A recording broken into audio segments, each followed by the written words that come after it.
Hi, Jackie. Hi, Chief Escalera. Welcome. Thank you.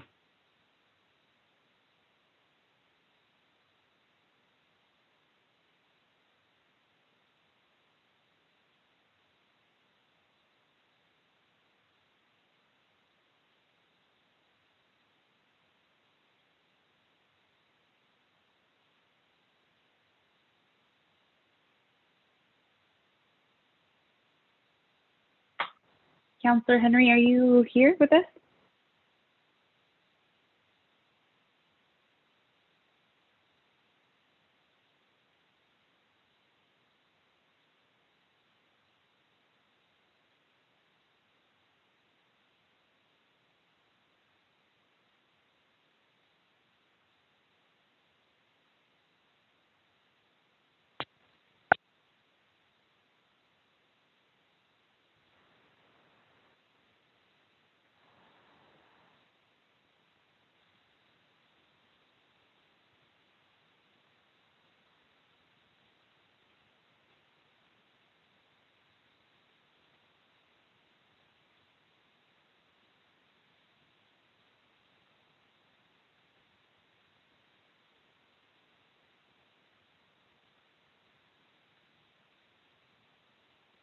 Welcome, Shane.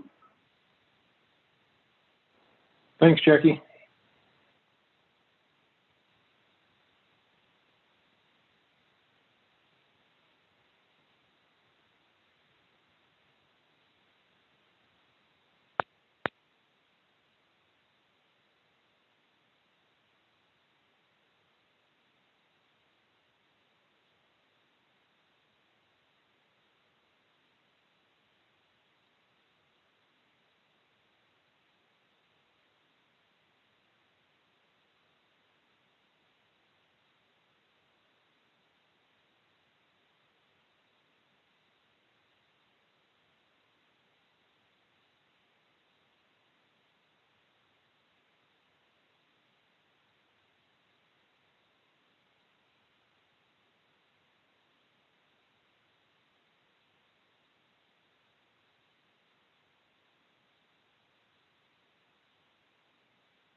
Welcome, Mr. Casey.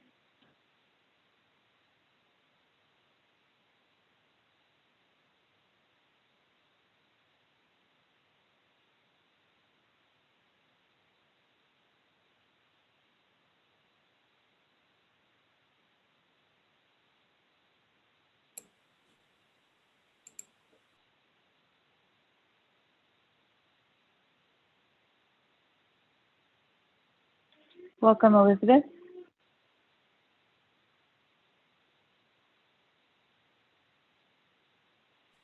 Hello, Jackie.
Hello, everyone. It's now 6:30. Welcome to the Sunnyside City Council Workshop for Monday, April 5th, 2021.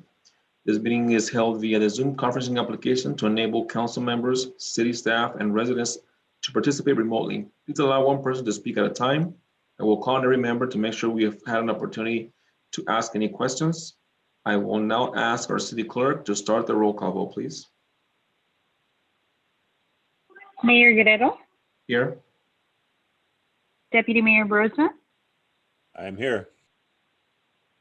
Councillor Farmer,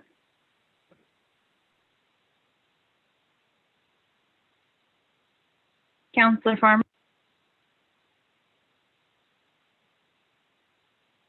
Councillor Henry, I'm here.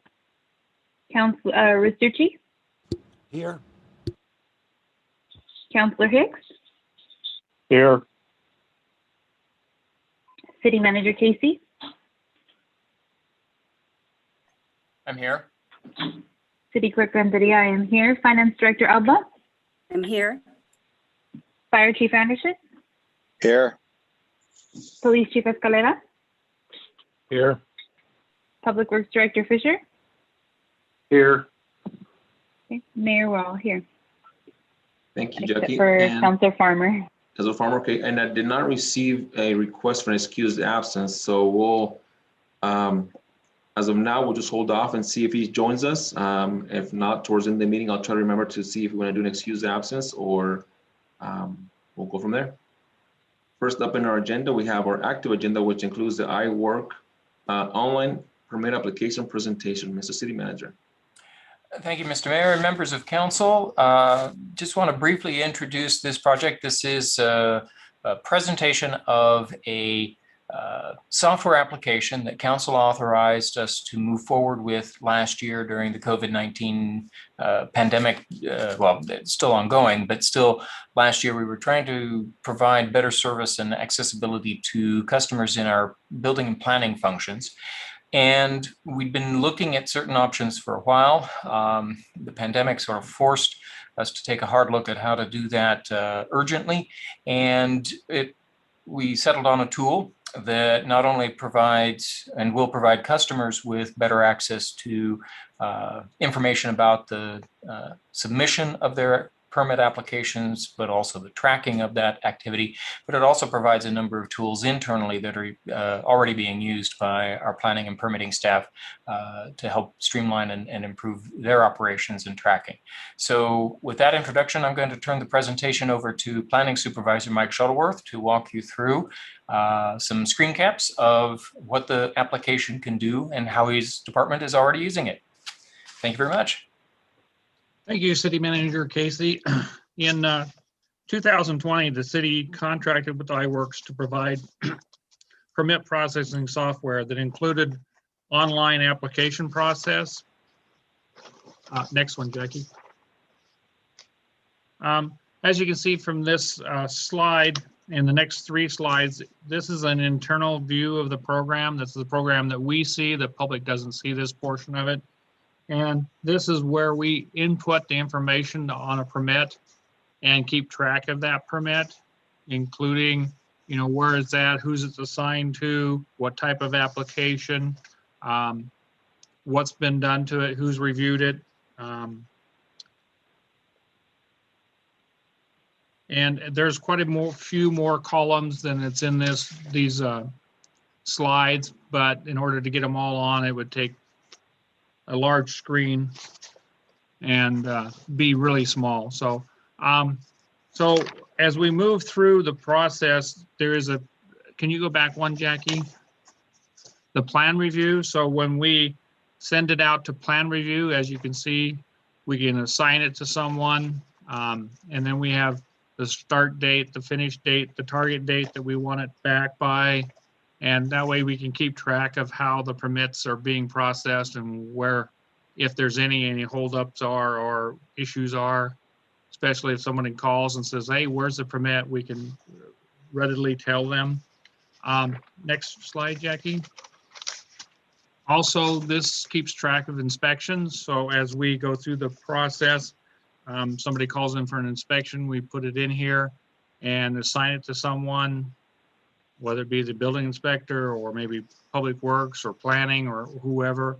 And then once they've completed the inspection, they come back in and they'll fill out a portion of this to saying what the inspection was. They can add, if there was a correction list, that can be added to the inspection. So all the information is right there, readily available. It doesn't, you don't have to go find a file or go find other information.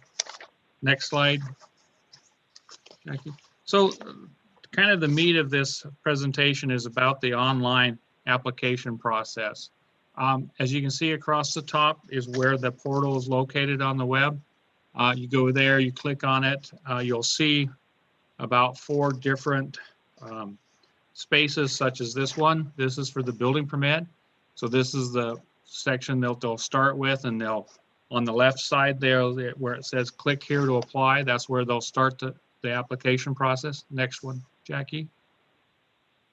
And then this is what they'll see. There's quite a few more information down below this application that they need to fill out. Right now on the one that says property information, I'll show you on the next slide. If you put in the parcel number, it'll actually create the parcel information. Same with the contractor. However, at this point, we're still loading contractor's information.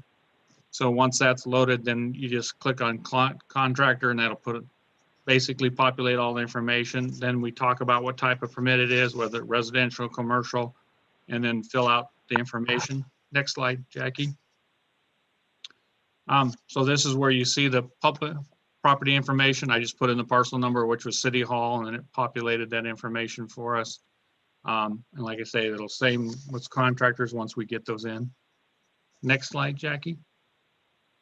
And then this is the bottom of the application process. So once everything's filled out, you do an e-signature, basically just signing the application. And then you see in the lower left-hand side there, upload files. That's where they can take their plans and such, whether it be a plot plan, building plans or whatever, and they can choose those files and upload them. And then once they've got those uploaded, they can submit the application. That application will come into the city. And a lot of the information on those first 3 slides I showed you will be populated, and the city will move forward with the application process. Next slide. This one is another one that you'll see on the main page, and that's because the mechanical, plumbing, public works, sign, and fire applications are a little different than the building application, such as the mechanical permit application has a lot of boxes you can check depending on what type of system you're put in. The same with plumbing, depends on how many fixtures you have and the type of fixtures. So there's a separate section for those applications to be filled out. And that, next slide, Jackie. So this is what they'll see. This is just part of it. So if it's for public works, it's looking for the curb and gutter, sidewalks, dimension and excavation. If it's a sign, it's the dimension of the signs and description of the sign. And then there's fire safety and other things. So that a lot of it's just a click or fill in the box. Next slide. Next slide, Jackie. Once an application's made, this program also allows them to search the permits to find out where they're at and what's happening, and to schedule their inspections. Next slide. So what it takes to get on is a contractor's code number. And as each permit is issued, a contractor or the property owner, if they're doing it themselves, will get a contractor code number. I think it's about an 8-digit number. And that's how they will get into the system. And if they don't have one, they can ask us to email them one or call up us and we will get them one.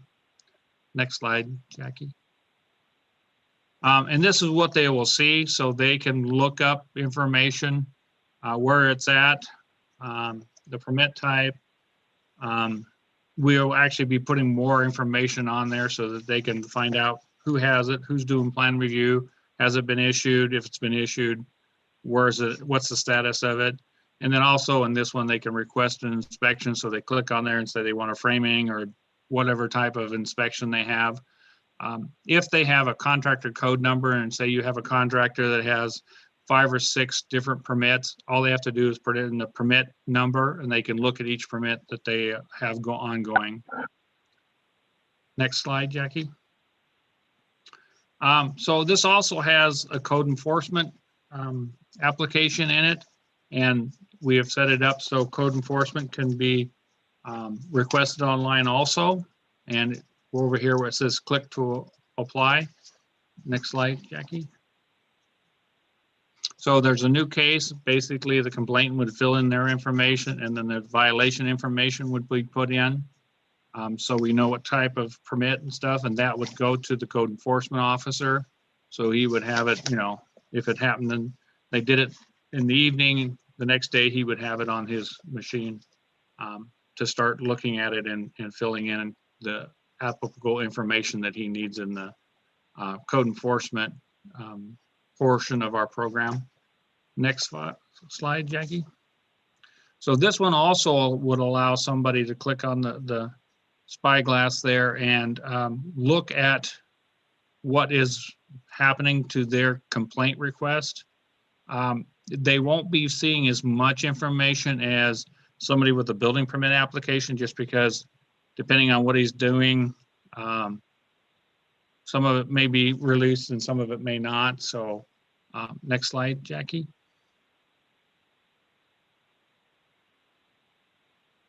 So if they go in to look, they can see the status of the permit.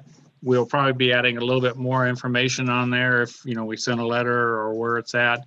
And then down below, message agency. So if they want to send additional information to us, they can. It's a process that allows that to happen. And all they need to get in is a case number, and we would give them the case number. Next slide, Jackie. So the next step with this process is now to get the information out to the public. You know, looking at public notices where we can, information sheets, either in the, you know, in our office there or at different locations. What we're doing now is each time somebody comes in, we kind of give them information about, hey, this is this process coming online, to let them know about it. Hopefully we can start presenting to organizations about it, maybe the master builders and others groups, but right now that's kind of on hold because a lot of them are not meeting. And then talking to homeowners and contractors when they actually call or come to the office, just to make them aware. I think, you know, we have found the word of mouth is a lot quicker than a lot of the other processes we have in the city. Because if we seem to get some groups excited about it, they will let others know. Next slide, Jackie. Any questions of the council members? I know it was kind of fast. Hopefully, as we get this process going and we get more information populated, we'll be coming back with updates on how it's going and how people are responding to it, because we do intend to do some surveys and stuff to find out how usable it is and if we need to make changes so that they understand it a little better. Thank you, Mr. Shuttleworth. We'll go ahead and go down our list and see if there's questions from council, and we'll start with Deputy Mayor Bergsma. Yeah, thank you. That was a good presentation. You know, it seems like this sort of thing is the logical next step. It makes sense to do this. Obviously, someone can do it from their desk at home or from their office and fill this out and get that taken care of. I guess my one concern is sometimes, and I'm assuming this is going to be linked from our city's main website. Sometimes we tend to feel really clever about our drop-down menus and our subdirectories, and you have to go through this entire maze in order to find where it is. I'm hoping this is going to be a really clear link from the main web page, and it's really logical, and you'll get somebody to test it who is not at all computer savvy, who can and make sure that they can find where they need to go. Is that kind of the idea? That is the idea, and that's what we're currently working on, is the website and how to connect that.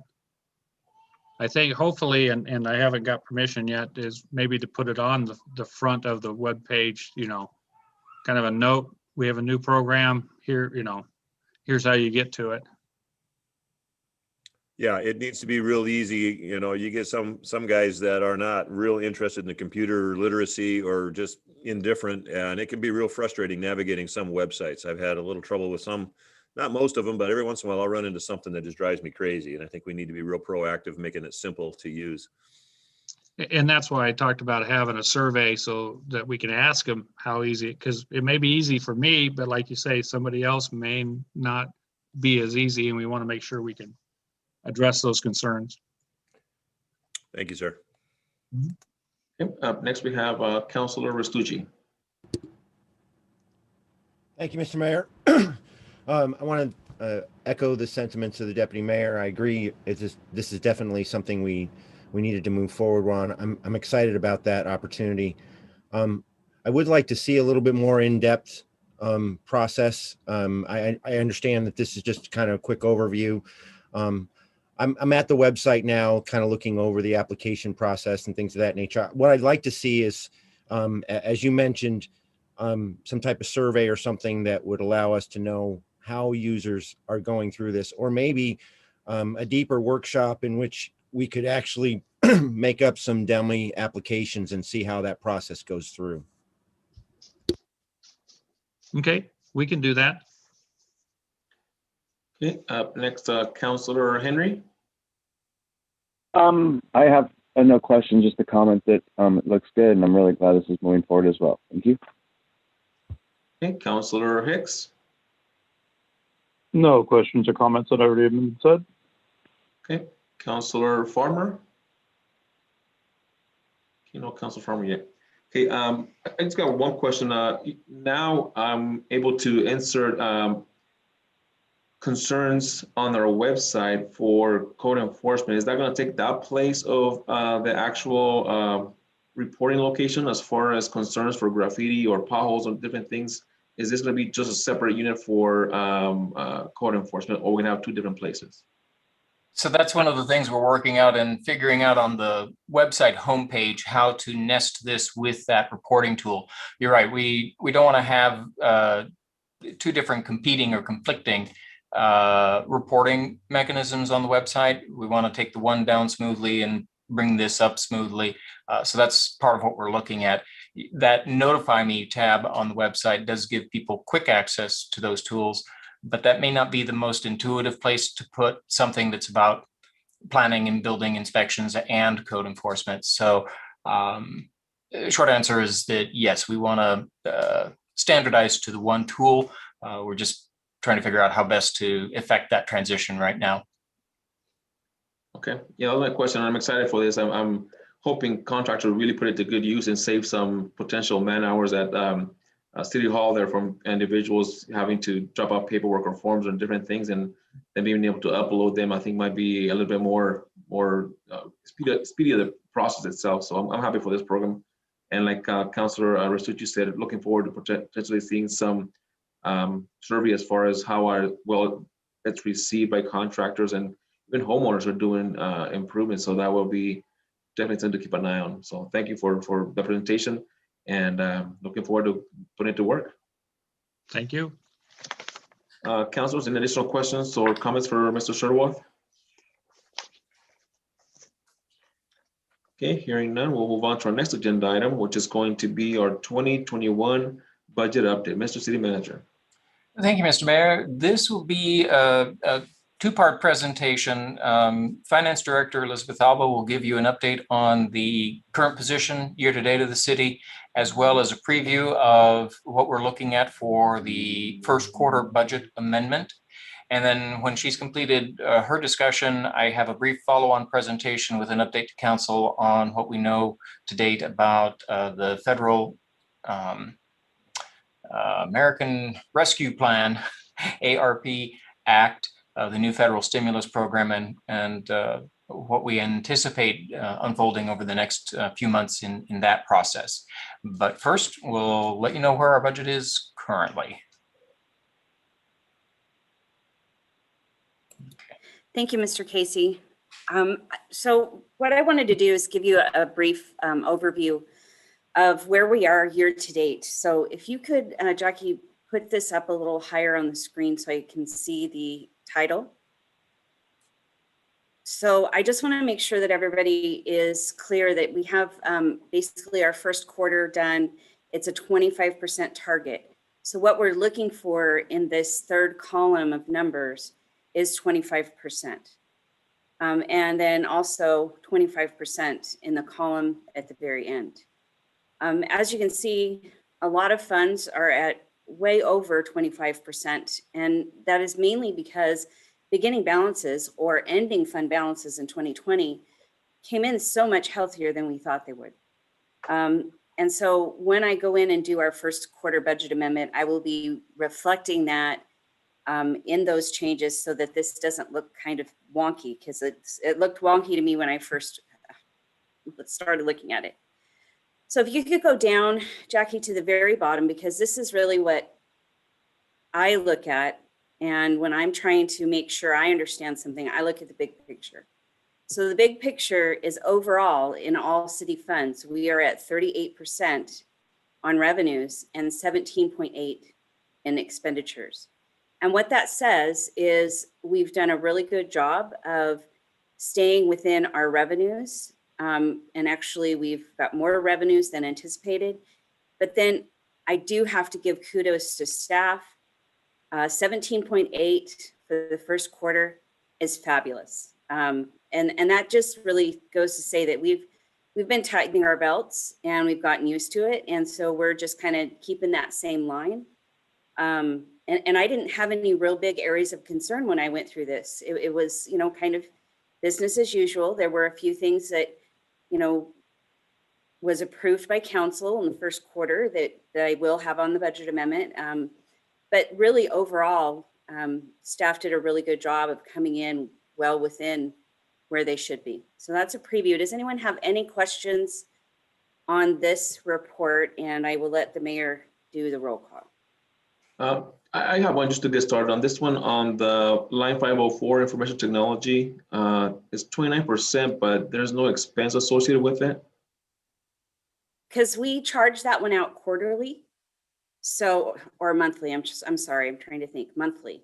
So it could be that we don't have those in the system yet. I can double check on that though. Okay, yeah, that's just the one that stands out to me, but we'll start with Councilor Henry. Questions on this section? No questions on this. Councilor Hicks, No questions. Deputy Mayor Burisma, I don't have any questions at this point. Councilor Restucci. I had the same question as you, Mr. Mayor, on the IT.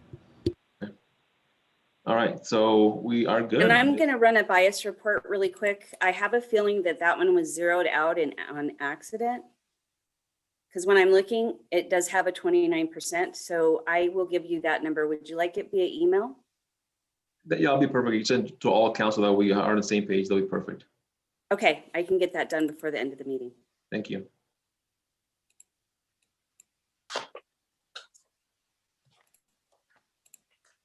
Sorry, I minimized my screen and now I'm not quite sure how to get it back.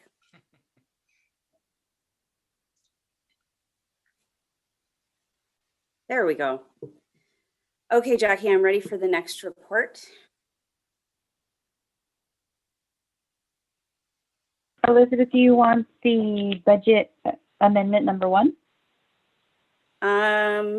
Yes, let's go to that one.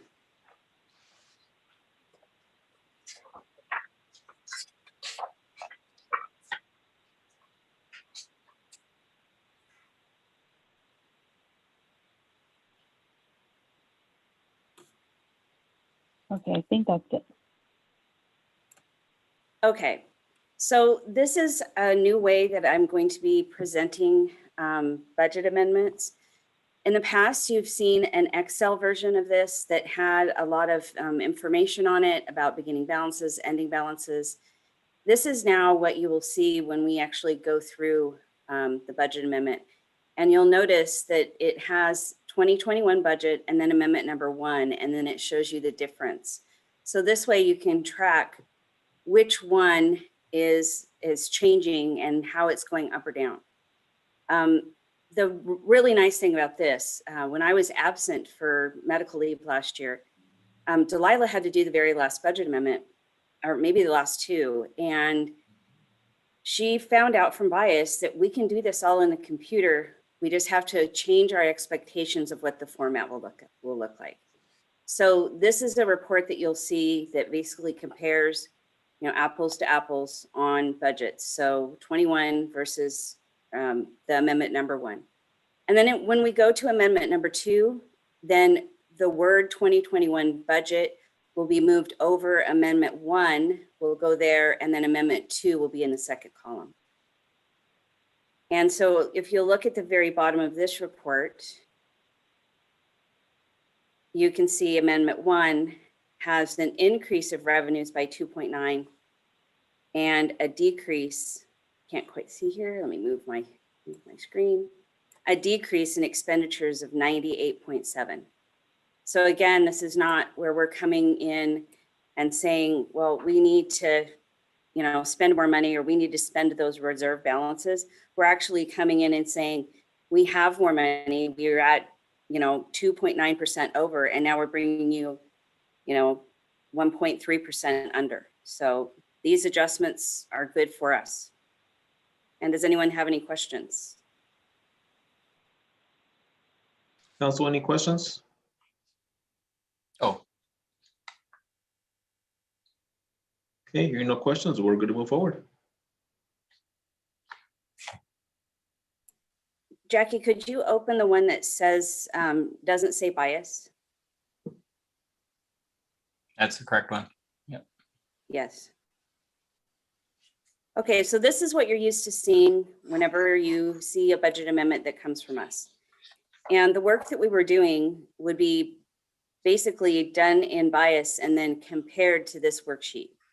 And oftentimes when I would have to come to you with mistakes, it was because either I had transposed a number and typing it into Excel, or I didn't get something correct in the debits or credit side. So we found that if we now take a look at the bias one, Jackie.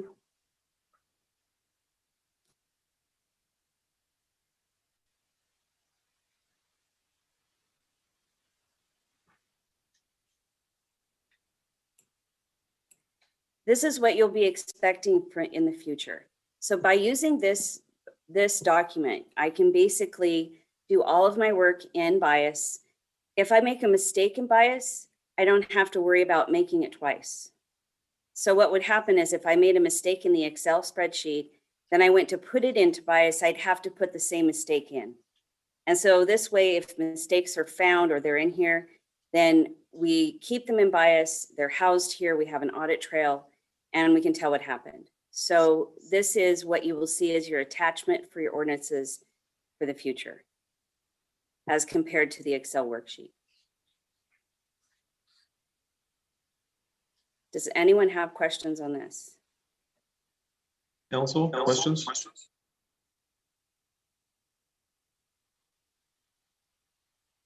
Okay, hearing no questions, so we're good to move forward. Okay, and now I think I'm turning it over to City Manager Casey, and thank you very much. Thank you. Jackie, there we go.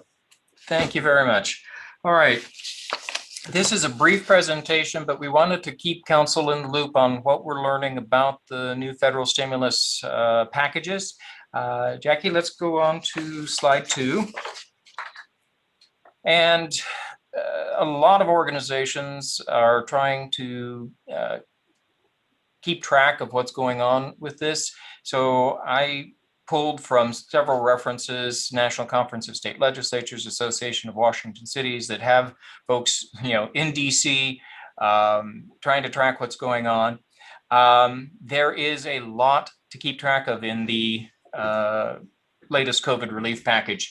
It includes over $1.9 trillion in funding, in program changes, and in tax policies, all aimed at addressing different aspects of the COVID-19 pandemic and its effects on the economy and on Americans.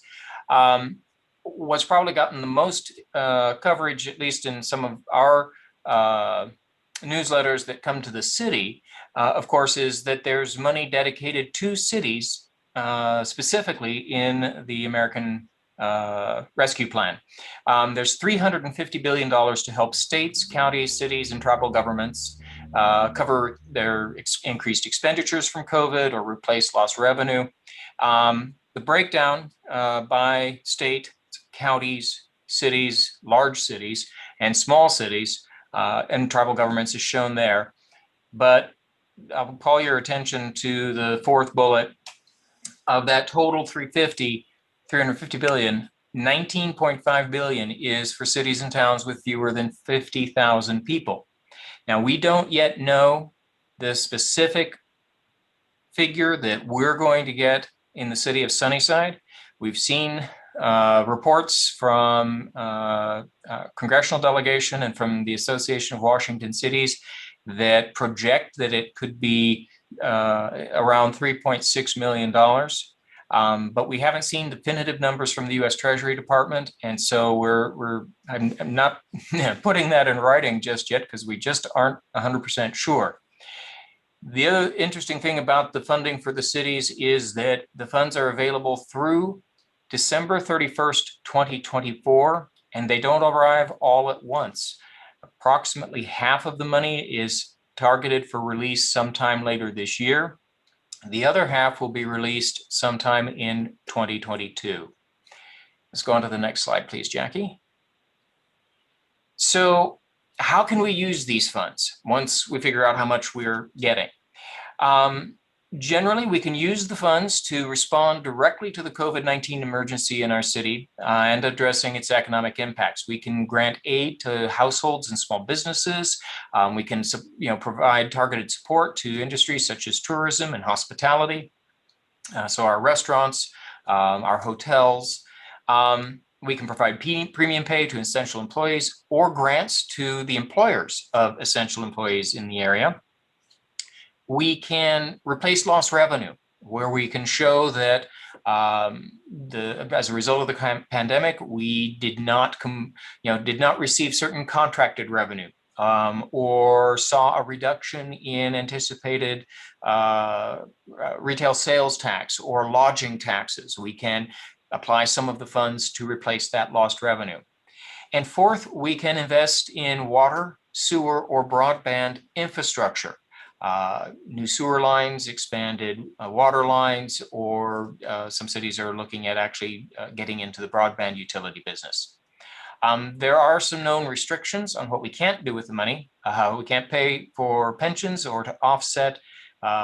They put in a provision if a city enacted a tax cut after March 3rd, they can't use the ARP money to replace the revenue they would have got that they reduced as a result of their tax cut.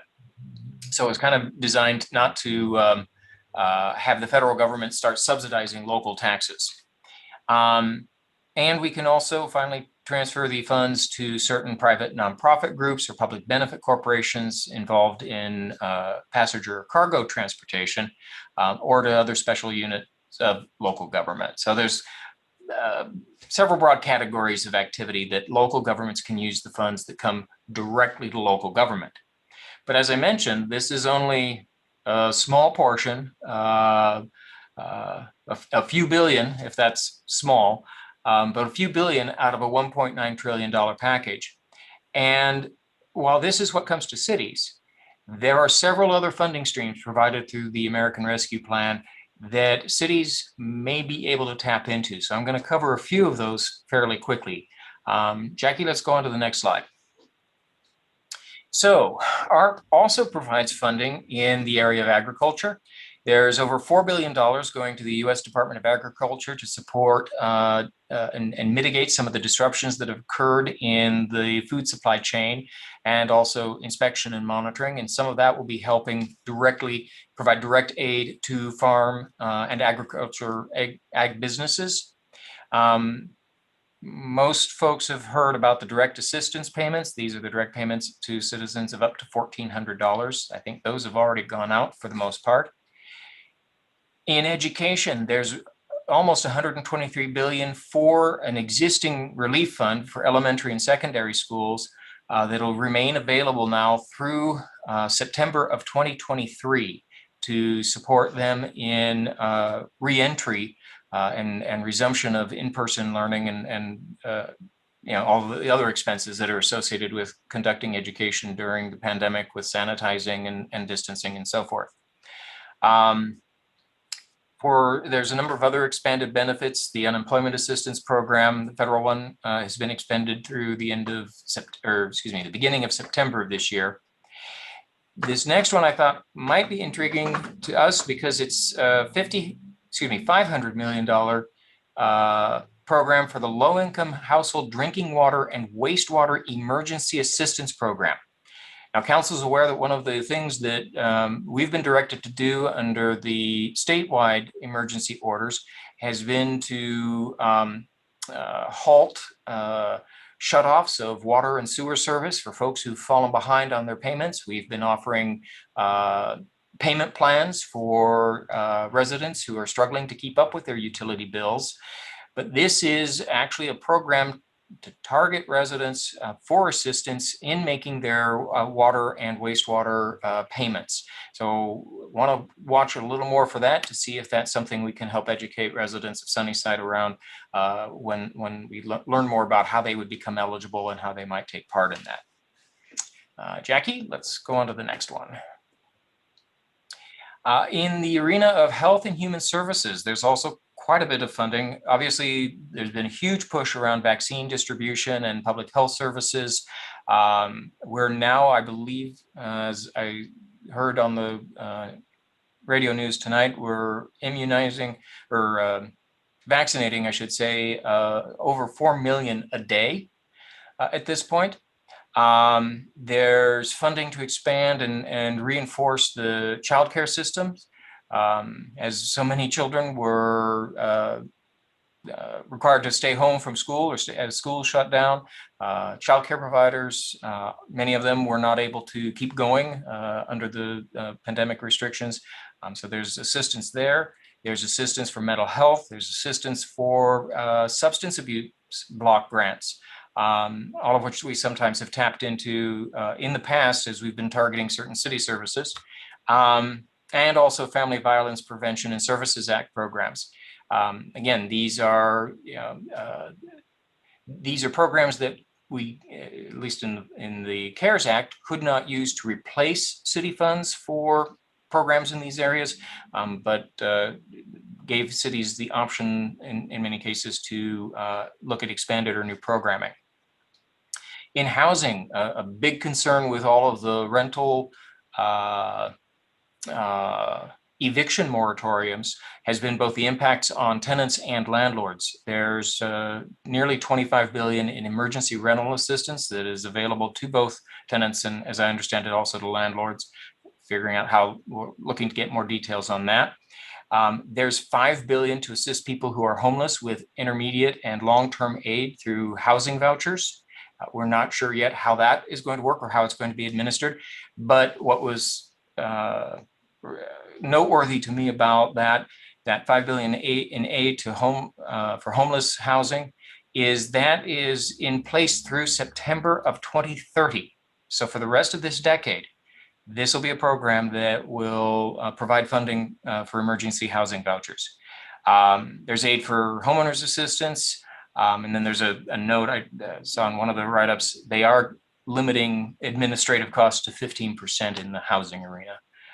There's probably similar restrictions going to be put in place across this. Let's go on to the next slide. For small businesses, there's an additional $7 billion for the Paycheck Protection Program. This was the program to help businesses retain employees and keep going, even though they might be shut down or limited hours. There's also an additional $15 billion for the Economic Injury Disaster Loan advance payments. Now, what was interesting to me about this one is this is specifically targeted to supporting businesses in low-income communities with fewer than 300 employees and that suffered an economic loss of greater than 30%. So given that Sunnyside has a fairly high poverty rate, has low property and wage rates, this might be something that will be of benefit to, and a program that could be of aid to our businesses in our community. Wanting to learn more about this one as it comes forward. In technology, they're trying to help the schools up. It had to invest a lot in wireless and internet access to try to do education remotely, $7 billion for that. There's one that we already have benefited from next. There's $8 billion for airports and airport concessions, which includes a grant, a subsidy, if you will, $600 million, so that in 2021, all airports will receive 100% federal cost share for grants. And this is what we learned recently will enable us to move forward with our airport master plan with 100% of the cost covered by the federal government. Next slide. So this I thought was interesting. This just came out from the Association of Washington Cities last week, in the end of last week. Their update on this, I thought it spoke well to these issues. They're urging very careful consideration and planning as we go forward. First of all, anybody who tells you they have answers for all of this, they must have a crystal ball, because right now for everyone else, there's more questions than answers. I thought this was a remarkable statistic. The AWC and the National League of Cities together estimate that they have already submitted over 1,000 questions to the U.S. Treasury Department seeking clarification on aspects of the ARP funding specific to cities and local governments. And so there's just a lot of unanswered questions at this point. Second, AWC urges, be mindful of the fact that there are going to be several funding streams available through this stimulus package. If you commit your city's dollars, that first pot of money that I was talking about, if you commit those dollars to something, say like new sewer infrastructure or to a housing solution or something like that, and then it turns out there was another revenue stream available that it could have qualified for, well, once you've already spent your city's allocation, essentially that money's gone. So they're encouraging us to take a broad view of all of the funding mechanisms that are out there. That's good advice, but it's also very daunting when you're looking at such a broad range of potential programs and applications and reporting requirements and so forth. It's a lot to try to keep on your dashboard. Next, they caution we don't have to spend it all right away. The CARES Act, by contrast, had very short deadlines. We had to apply for, get on the contract, and turn around and expend those funds in, I believe, less than 11 months.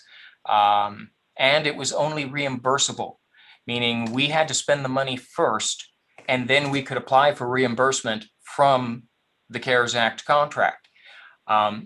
The ARP program gives us a lot more time to make our investments and our investment decisions.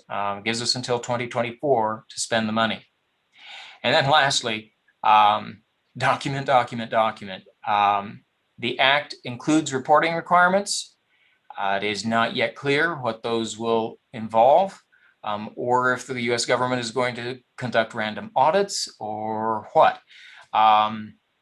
We do know that the state auditor's office is mandated anytime that we receive more than $750,000 in federal funds in a year, they require a federal single audit, which can cost up to $30,000. So given we've already applied for the airport master planning grant of $600,000, given that there could be another $3.5 million coming to the Sunnyside just through the city's program, and then potentially other programs over the next 4 years, we can reasonably expect that we're going to hit and exceed that 750,000 target in 21, in 22, 23, and 24.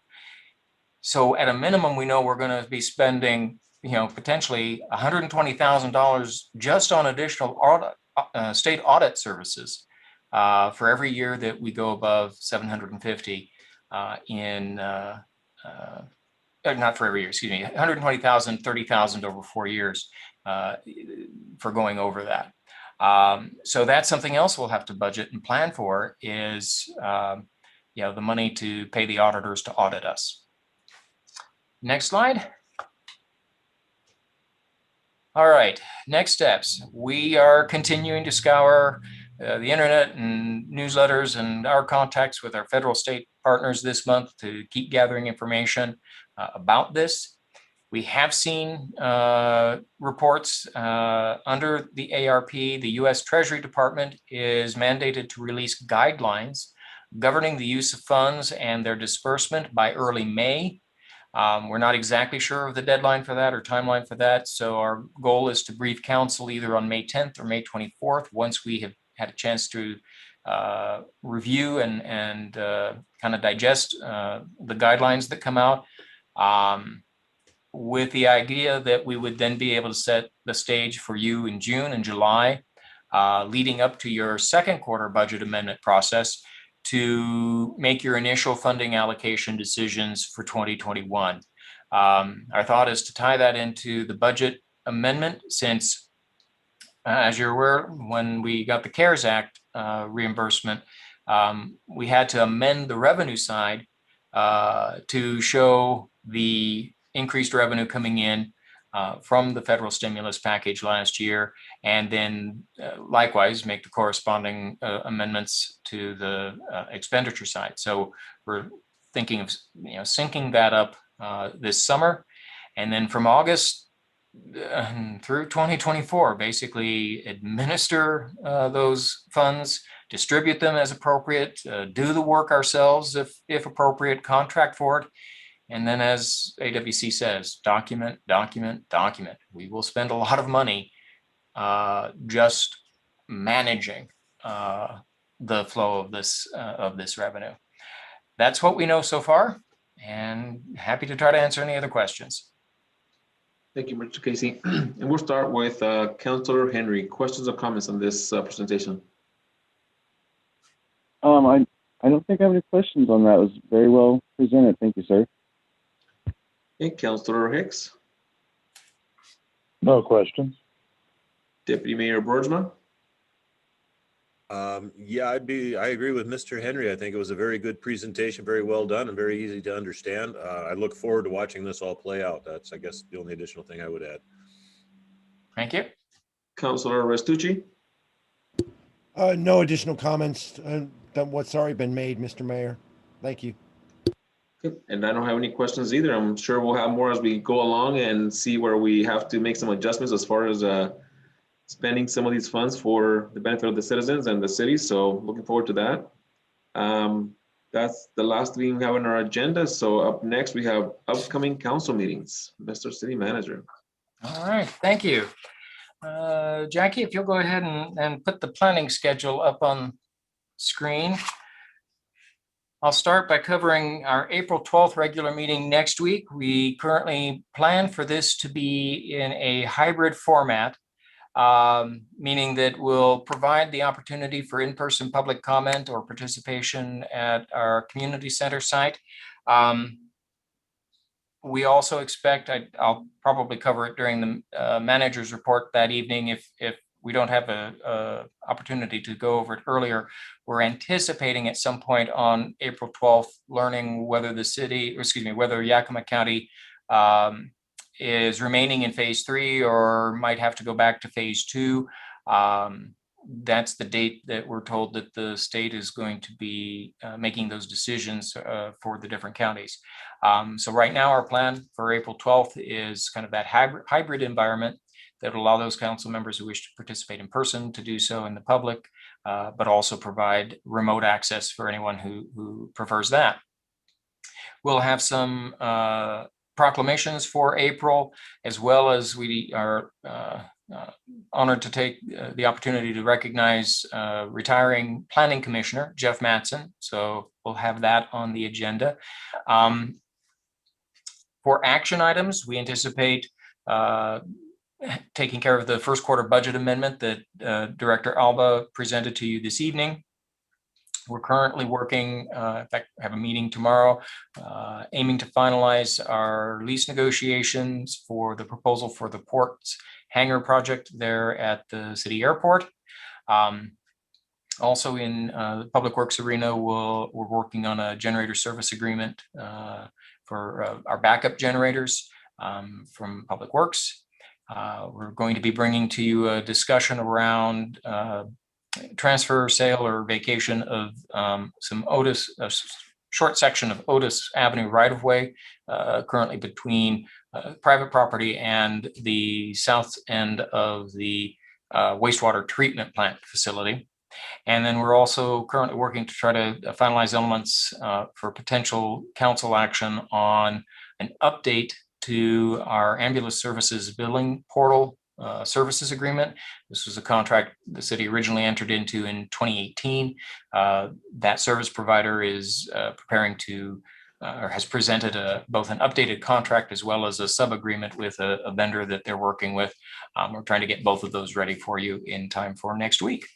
And that is kind of what we currently have for April 12th. Let's scroll down to April 26th. There we go. Thank you. On the 26th, we're hoping then to bring possible action to you on the Otis Avenue right-of-way proposal, the discussion that we'll be having next week. We have gone out and solicited for City Hall security cameras. This was one of the projects authorized in this year's budget by council. Hope to have those bids back and evaluated by then. And then I'm not going to try to pronounce that second word. We have some system improvements for our sewer system. I think it's sewer, Shane, is that right? Is that sewer or water system? The sodium hypochlorite. That's water. Water, all right. I'll be letting the Public Works Director explain that one. And then lastly, we have an executive session planned to provide council an update on current or pending litigation. And those are the main topics coming up for the rest of this month. We've got some early items that we're starting to work on for May, but that gives council a good sense of what we foresee in April. Thank you, Mr. Casey.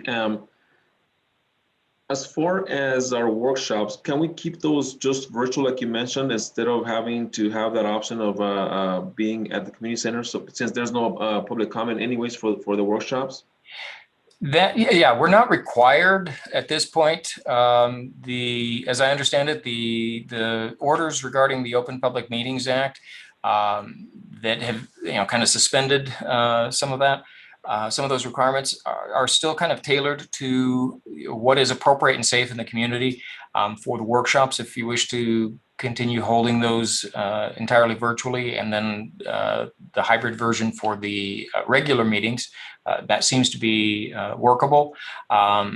If we are sent back to phase 2, that would take effect on the 19th or no, 12th. Let's see. On the 16th, I'm sorry. So that would govern, and it would be in effect for 3 weeks. So that would govern your meeting on April 26th, as well as your workshop on May 3rd. So if we're in phase 2, those 2 meetings would be back in virtual, all virtual anyway. Okay. So we'll just play it by ear. Yes, I know we talked about trying to keep the workshop virtual, and then the other 2 give the citizens an option of coming into the community center. But if we get pushed back to phase 2, then that would not be an option anyway. So. Yeah. Okay, so for now we'll continue monitor. We'll see what the phase is going to be in once next week comes around, and we'll go from there. Okay, thank you. Well, that's what we have for tonight's agenda. Council members, any additional items for the agendas? Please get a hold of my city manager and let us know what you'd like to discuss, and we'll try to get it on there as soon as possible. Is there any additional questions about the agenda, council members? Mr. Farmer, Mr. Mayor, what do you want to do? Yes, he did call into our city clerk and request an excused absence. He wasn't able to make it in today. So moved, Mr. Mayor. Okay, I got a motion. I'll second. Okay, let's see, we got multiple seconds. So all those in favor signify by saying aye. Aye. Aye. All those opposed, no. Hearing no no's, the ayes have it, and Councilor Farmer's excused for tonight's meeting. All All right, there being no further business to come before council, and without objection, I adjourn this meeting at 7:24 p.m. Thank you, everyone. Thank you, Mr. Thank you. Mayor. Have a good Thank evening. you, sir. Good night. Good Bye, night. everyone.